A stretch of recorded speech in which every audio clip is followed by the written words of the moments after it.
the water pump with a pre-filter in it. This is the magic juice for the cassette toilet. Just right here. You fill it right here. Here's a macerator pump getting the grey water out of the it's actually out of the grey water tank, which is a 27-gallon grey water tank in there. And here's an 80-gallon freshwater tank in it.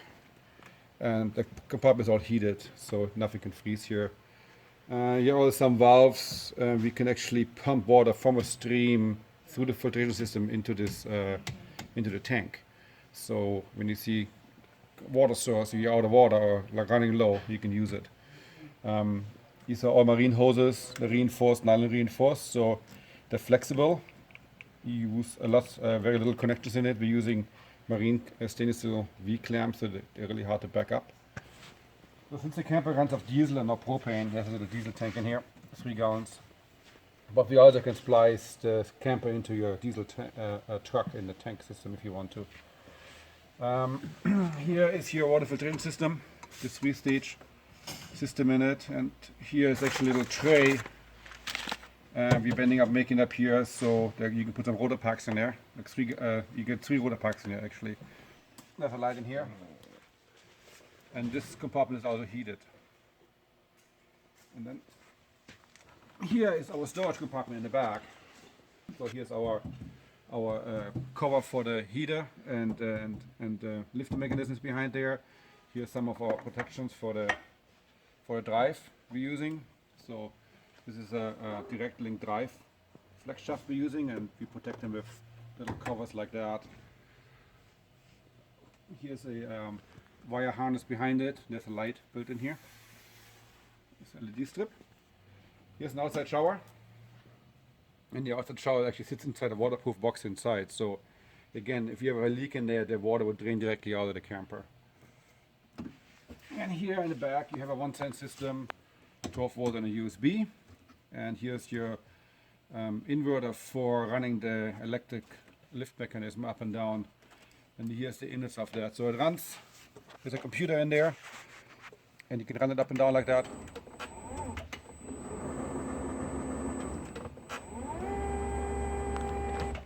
And it runs via remote control as well. System going up and down.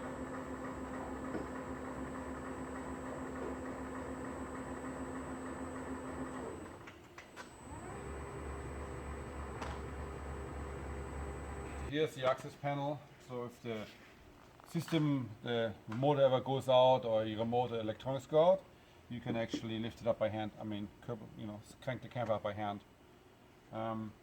Here's an exhaust for the diesel heater inside. We're using a hydraulic heating system. This is actually the port for the glycol if you have to change it or whatever.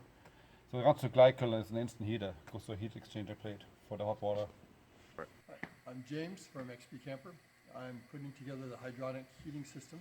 The expansion tank for the glycol, and then this is a radiator to make the hot air. Heat exchanger. Then there's the liquid to liquid heat exchanger here. Makes the on-demand hot water. This is a thermostatic mix valve, so you can control the temperature of your shower. And it all fits in this handy box. And this gets mounted in this drain tray with rubber vibration mounts to take up the vibration when you're on the road. And then quick connects to hook up your plumbing system so that we can easily connect and unconnect. Okay, here we have our battery compartment. This camper features 4 6-volt batteries at 600 amp hours 12 volt and has a 2000 watt inverter in it. Here's the main on and off switch for the 110 side. All the wires are labeled. We all use marine grade wire, labeled on both ends. So anybody ever, if you have a problem, if it can identify which goes where. Here's a little terminal block. And then the main power panel is on the inside, which you can actually flip down. I can show you in a minute, and you can access the power and from the inside as well. It is easy accessible right here. There's a battery box basically bolting down through the camper into the frame, into the subframe. Again, here's some parts for the lifter mechanism. Here's our tower to hold the jacks up. They're pivoting, all four of them. So the camper is a little bit askew. You can actually it adjusts by itself. It's called a Smartlock. We've been using since 2009 actually. We were the first one to use these. The chip in there, and if you have bad power, it won't charge the camper, and it actually saved the camper in Africa because the client forgot to switch over from 110 to 230. He plugged it in and it wouldn't charge the camper up, so saved actually the whole unit. Here is our power out, where we can charge the camper batteries from the truck when you're driving. A wire for the brake light. There's a brake light actually in the camper.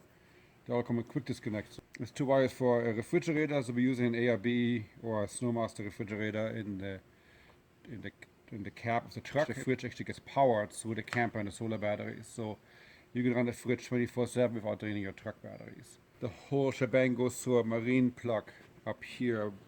We don't use any cut out any holes, we use any silicone. It's all done via seals. This is actually the same system we're using for the solar panels. No, there's no caulking. We don't rely on caulking.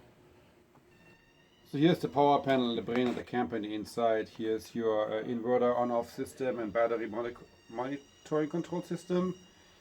Here's your solar charger. Here's a 360 Blue Sea panel. All kinds of breakers here. Here's the main on-off, the 12 volt and USB plug in there. This is your sea level. We're using a sea level system for the tank monitoring system.